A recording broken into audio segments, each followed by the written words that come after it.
things that, I've found is when I get involved, because again, I'm on the valuation side for the most part, when I get involved, there's usually a specific task that I'm there, that's causing there to be a valuation. Oftentimes that can be the result of litigation between owners. And one of the things that I find is as a result of you, for example, your expertise in the industry, I'm able to call you and I'm able to talk to you about the DMS system in place, and you're able to pretty quickly get me information that I think many other folks would struggle to obtain because they're not familiar with the system. So many folks are familiar with things like QuickBooks, for example, but they're not familiar with some of the systems that we typically run across in the automotive space. So that's that's a blessing from my perspective. It's also interesting too to me because I see that, again, you're on the transactional side, and when we're doing our valuation work, our group is doing its valuation work, we're looking at all of the market data that's out there that talks about the blue sky multiples that exist.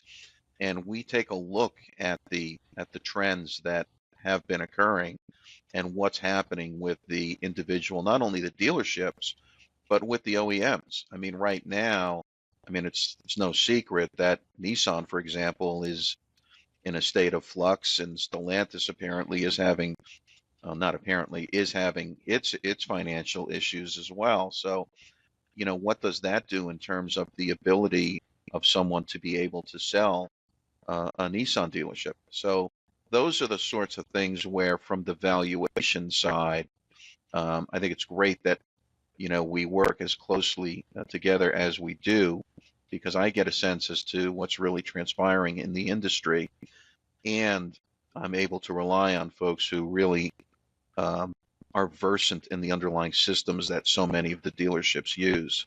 So to me, that's just a home run. Now, you and I have also worked together on some litigation matters that did not involve valuation, and we won't get too much into the weeds on that. But again, it's something that is very interesting, that because of our expertise in the industry, we get called upon to delve into the underlying books and records and see exactly what's been transpiring.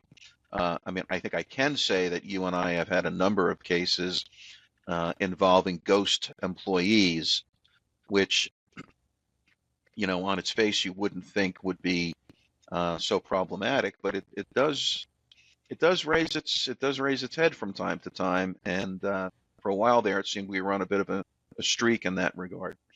But there'd be a lot of creativity in the auto business, Yeah, is that the word, creativity? Yeah. So, Okay, we'll go with that.